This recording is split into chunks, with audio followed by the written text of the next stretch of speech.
Hello everyone, Trooper Base here, and welcome back to Crash Bandicoot Sane Trilogy.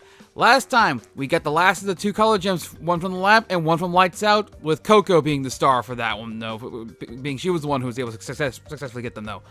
And now that we have all the color gems, now we can go back to previous levels there, and because there's still a couple gems that we can get now that we have those gems.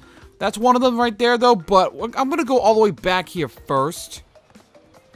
I'm going to go all the way back here, though. Because this one that way near the early game, the Great Gate, that only now we are finally able to get the gem for this one here, though. Only now we're able to get it, and it's like the third level in the game. So yeah, it's definitely been a while since we've been here. So, but in any case, yeah, this one required the yellow gem from the lab. So yeah, this one we weren't able to get until after we were back into the. Until we were long finished with the pretty much near the end of the game, though, because it required that, because again it required the yellow gem. And so now we just gotta we just gotta go through the same stuff as before. But now that we have the yellow gem, there's now pretty much another part of the level that's now open to us, though, and it's quite a massive part of the level there. So pretty much this was a pretty short level on its own initially, though. Now we're only able to do that right now. I got two.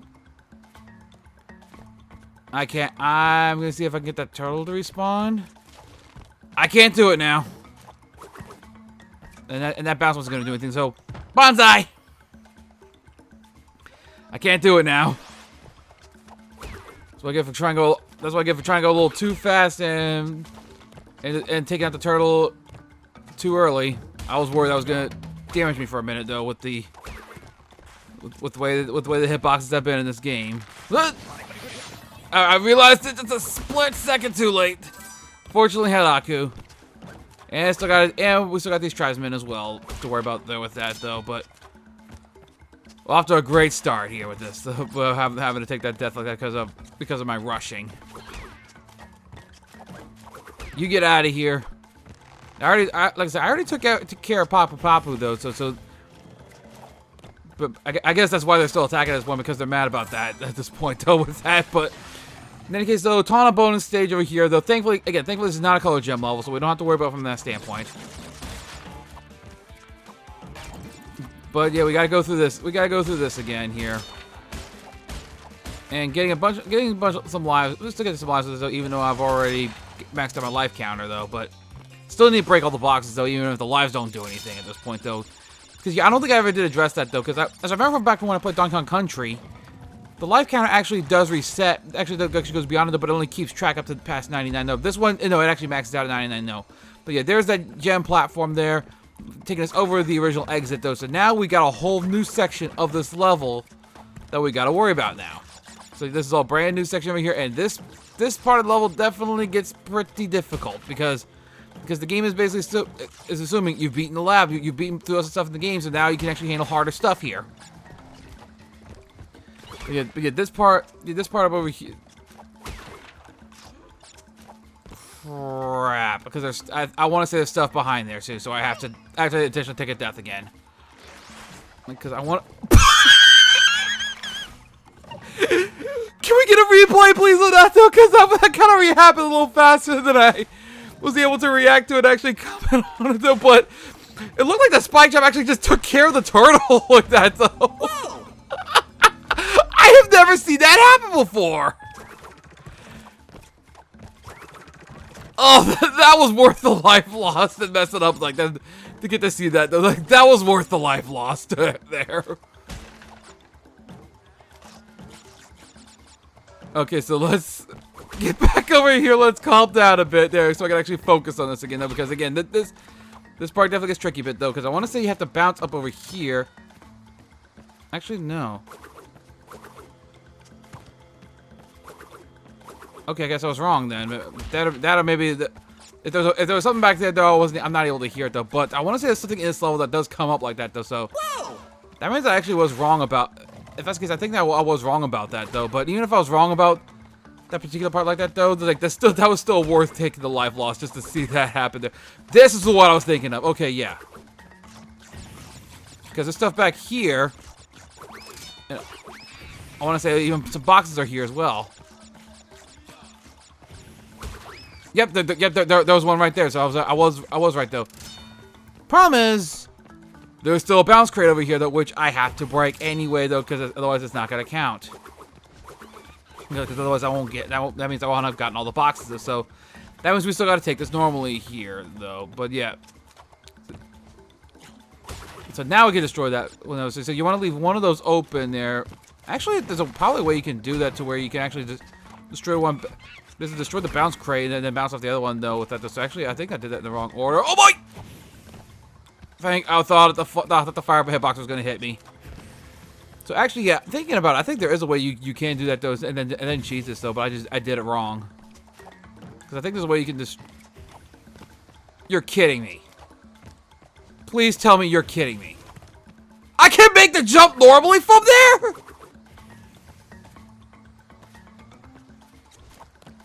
But then I have to go back anyway.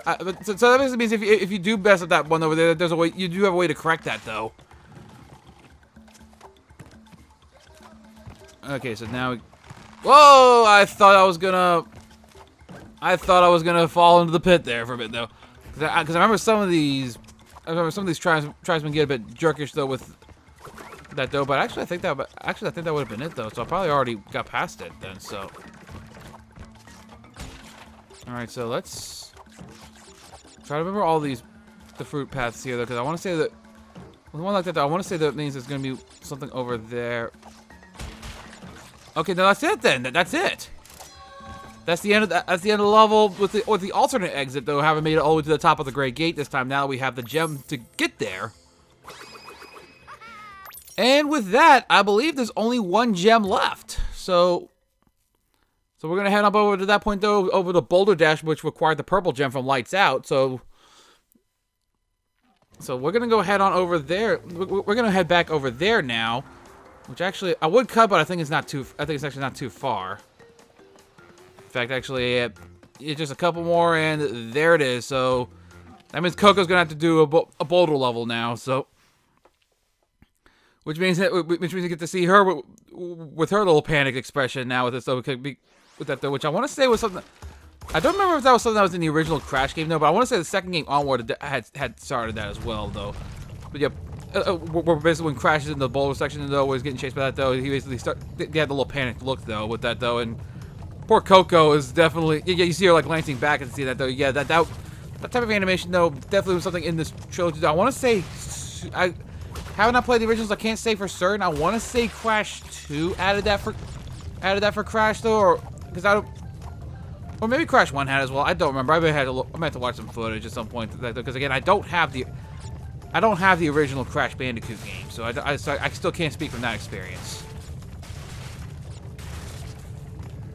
But yeah, this one again, like there's some jumps you gotta worry about. Yeah, instead of just having to go full tilt on some of these though, just having to have some jumps you gotta worry about though. Some of them isn't so bad though.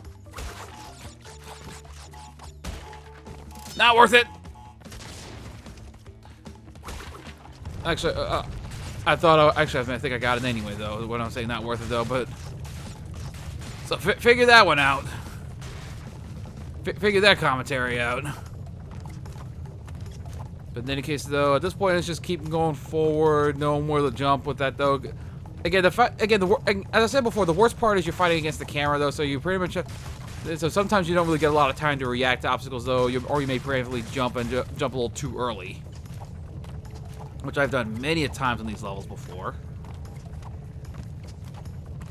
But yeah, that's the end of that, though. But yeah, now we have the purple gem platform over here, though, at the end, though. So now it's going to take us down to this bottom part over here, though.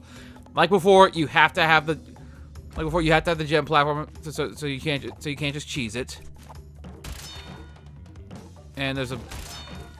Thankfully, the distance will let you see that though. There are crates up there though, but let's take care of those there. And we've also now we can go ahead and just destroy the boxes that are down here, and we've still got a few more of these over here. And that's our last gem though. As we see, we got Cortex and Brio mosaics out here though with that though, but. And so we finally got that. We finally got that down now. So let's go ahead. So let's go on ahead and move on because that is the last gem in the game. So now we can, and I'm having to do this. I'm going to do this a bit weirdly. Let me rephrase that. That's the last gem of all the level of the normal levels in the game, though, because I want to. Because before we get too far, I should draw attention to this up here, though. This is the DLC level, the extra level that's in the game, Stormy Ascent, though. That's an extra level. That has no bearing on whether you get the best ending in this game, though. It's purely extra at this point, though. But unfortunately, Coco, we're gonna have to trade yet, though, because because Coco cannot enter the Great Hall, though, and we're gonna have to. I'm actually gonna end up coming back over here, though, at some point, though. Return here when you earn every clear gem, because it actually makes no sense to do this right now, though, because what do you think when you have to go through with every clear gem, though? It pretty much is a thing for, we basically get like the alternate ending of the game, though. So that's basically where you basically go here to get the best ending in the game, though. But it feels weird to do it here, though, because up here is the boss fight with Dr. Neo Cortex, the final boss fight. So we're gonna do this first, and then I'm gonna go back to that, though. And then a certain energy bolts can be deflected back at him. Darn you, Crash Bandicoot! So yeah, he is absolutely mad, though. Those purple ones he's going to shoot straight at you, though. The green ones are the ones that you can spin back at him, though. And the blue ones are the ones that are going to go off to the side, though, and they'll go across the screen here. So you got to watch for those there. And yeah, it's going to start taking more than one green bolt to start hitting him with some later on, though, with some of these, though. And okay, so see how that one's hovering over there, though. So now we got like 2. So this one's going to require 3, then, though. And also this is one where the blue bolts are going to start kind of going up and down as well, though. Oh, I missed, which means I'm probably going to have to redo part of that, though. So yeah, that one's still. So I'm not going to have to redo that, though. If I had hit both those green bolts, though, that would have been the hit there. That would have been the fight right there. Well, that phase, I should say. So now he's going to start rapid firing them. And then he's going to shoot green ones here. And I thought I was a little early on that one for a bit there. And now comes the most interesting phase of all. He just shoots a green bolt at you. That is the boss fight. He's actually, it's not a hard final boss fight, though, but that is that. And so, with that,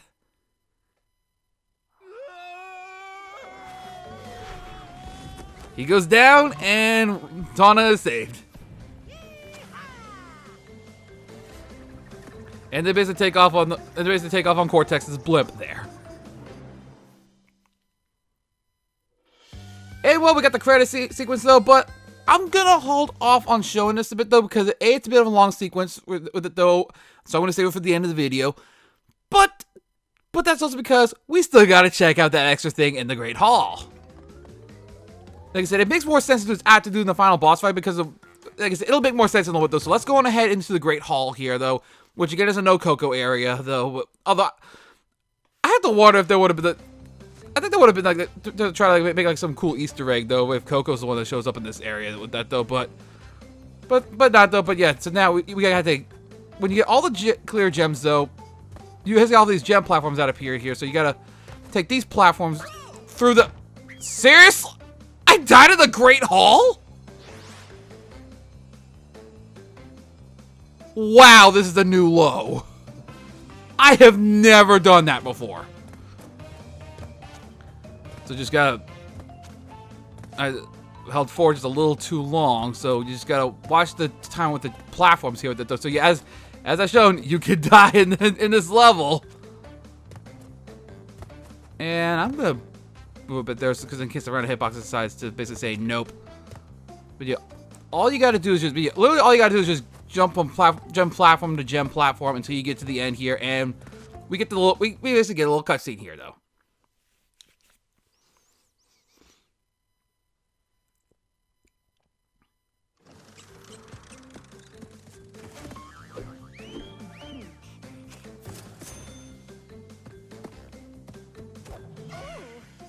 Yes, we basically have an alternate ending with them taking off there with that, though. Flying off of one of those birds from Slippery Climb. And of course, Crash has to show off there with it. And this is why I was holding off on it, though. We kind of get these little where are they nows with the bosses there. Papa sold the ruins of the castle, Cortex, a resource developer. Proceeded to open a big and tall shop on the island. Like, so I love these little where are they nows. And I love this. 8 years of therapy and education. Dr. Rue wrote a book. Through the eye of the vortex. I love that. I love that how someone as crazy as Ripperoo was able to get his doctoral degree, though. And Koala Kong moved on to Hollywood, though, and working with a speech therapist with it, though. Sadly, Koala Kong would basically more or less get replaced by a different one with it, though. And it opens up he basically opened up a citywide sanitation company. Wow, for Pinstripe, though. And then Brio decided to rediscover his first tending bar. With that, and then of course the world has heard nothing more of Cortex's Crash World, his plans, but evil geniuses are harder to squash than cockroaches. So yeah, this is why I wanted to hold off on. That's why I wanted to hold off on doing that one and go here after beating Cortex, though, because for that reason, because again, though, because you have those where, in addition to the alternate scene with Crash and Tawna leaving, though, you also have the. You have the little where are they nows. So, with that, though, I'm going to go ahead and jump ahead to the credits, though, which basically means I'm pretty much got the rematch Cortex, though, set those. So, I'm just going to go ahead and cut ahead to the credits sequence, though, and see you there. But yes, that is Crash Bandicoot, the first game. The remake of Crash 1. And, so, we're going to have a bit of a pretty long credit scene here, but with this, so I'm going to go ahead and just kind of talk about my thoughts of the game right now, though. Like I said, pretty fun. I enjoyed this game a good bit, though. It's pretty fun. It is a brutal platformer at times, though. It definitely does get brutal. Just look at the requirements for color gem levels. Look at high road, slippery climb, fumbling in the dark. Yeah, I don't. Like I said, there's some levels there's some mechanics here that I think haven't quite aged as well, though, but that's also where the other games come into play, though, where the second and third games come into play, though, because there's some stuff that introduced in those games that I think definitely improved the experience. So, and we will go into we will be going into those in more detail when we get into those games with that, though. But also, yeah, I should also point out as well, like, as a way to kind of show that there's how this game is basically how the credit scene here is more or less the one for like multiple games, though. You're gonna see stuff that talk about other multiple games as well, and there's also tracks playing these games, though, and all that, though. And oh yeah, future tense level designers, though. Actually, yeah, because that actually is a brand new level that's only exclusive to the trilogy, but it's not one that connects to Crash 1. It connects to one of the other games, though. If you know the series, you know where. You know which game it is, though, that has that would have that settings there. And the animators like Laser Fist Axe Breaker. I love how some of these people just have like these little nicknames like that, though. Imagine that, like, that is an awesome like code name, like nickname to try to give yourself with that. It's like Laser Fist Axe Breaker. I love the sense of humor that some of these people have with it, though. It definitely like fits with things like when you try to design when try to redesign remakes of a franchise as wacky as Crash Bandicoot. But yeah, but yeah, like, so after we have finished, though, Crash, but yeah, I am not quite done with this game yet, though. I still intend to tackle Stormy Ascent. But that is one that I'm going to try to dedicate its own video to, though. And there's also like some of the extras that there's also like an extra little Easter egg that's in this that's available now that we have beaten the game. Like there's like an Easter egg that'll start appearing in some levels, though. And I definitely know one of the locations for it, though. But like I said, there's a few spots for it, though. But I don't know all the locations, though. But I'll be going into that more detail later. Like with the next video, though, when again I am doing the when I tackle that though, because that part won't take me that long though, and I also want to at least demonstrate the time trial mode though.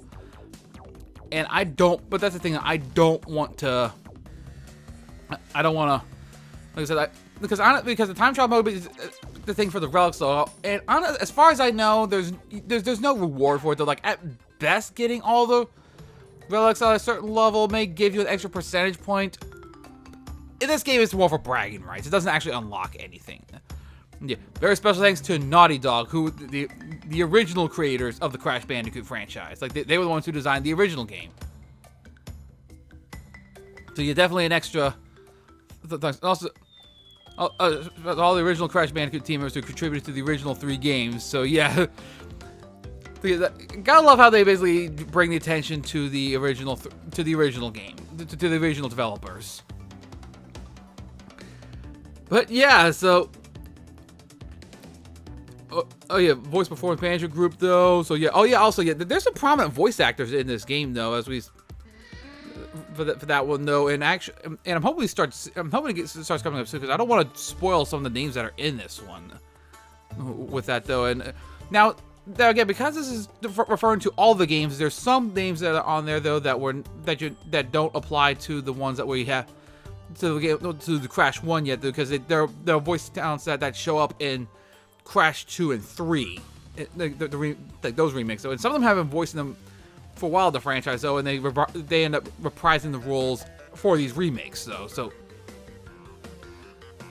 yeah, I don't know if any of them were like the voice. I don't think we have any of the original voice cast anymore though. Like I don't know. I honestly don't know. So like I have to look that up, or like for that though. But yeah, a lot of ones who are in this game have been doing the role for a while though, and wow, this is definitely a longer list than I was thinking of it though for that. And these aren't even like the.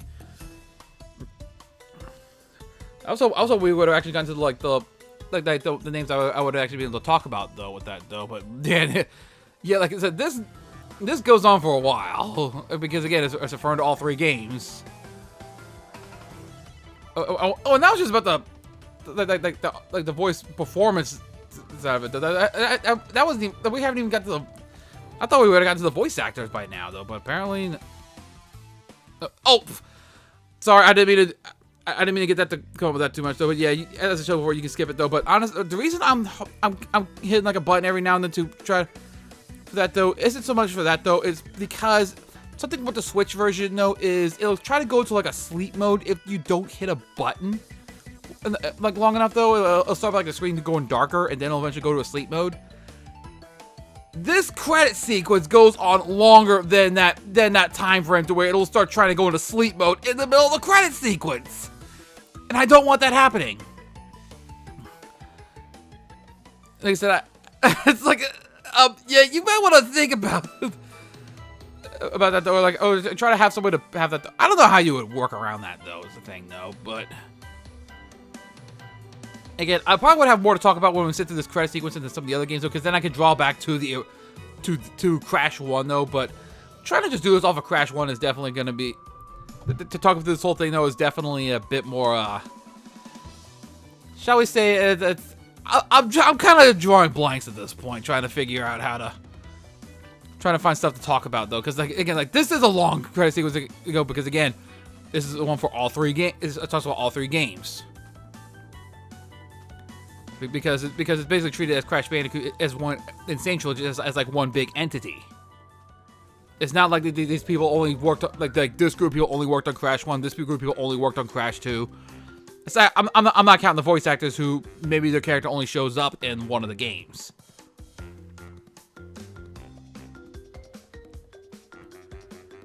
And so we got some.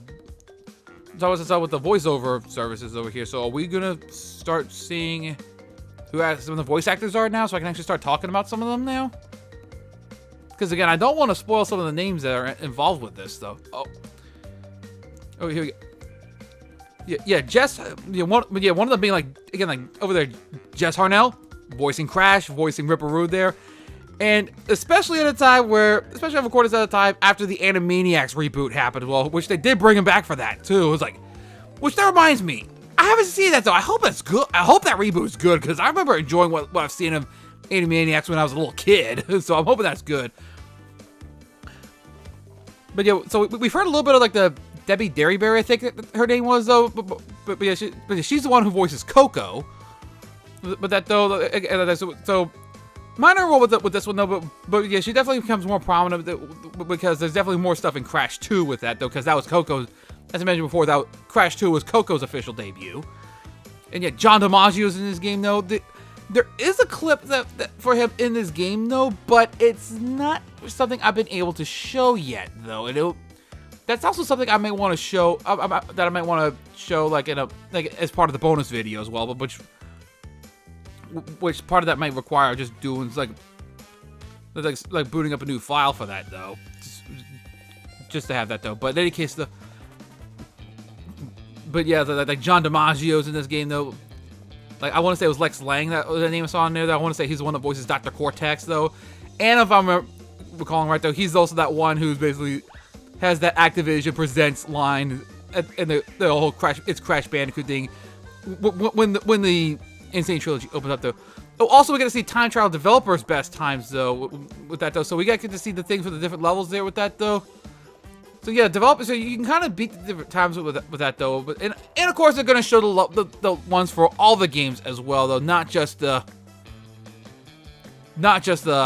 insane, not just the first one there, because again it's showing for all of them there for that though. So we're kind of getting a little bit of a glimpse at the levels that are gonna show up in the other games as well though. So we're gonna have to see that as well. And so we're basically kind of getting all this there. So I think we might be near the end of the credit sequence, though. So if that's the case. Oh, yeah. No bandicoots were harmed in the creation of this game. They were harmed in the playing of this game with my level though, with my skill level though. I love the sense of humor these guys have though, but that is the credit sequence though for that though. So. And we're basically getting loaded right back to the Wampa Islands, though. So we're basically getting loaded back to the game that we were playing, though. So I'm going to go ahead and end off this part here. This has gone on long enough here, though. So next time we're going to tackle a little bit of the extra stuff that's in Crash Bandicoot in the first game, though, including the DLC level. So, I'm going to warn right now, the DLC level is probably going to be the bulk of it right there. So, because it is a hard level. So, until then, see you guys then. Thank y'all for watching.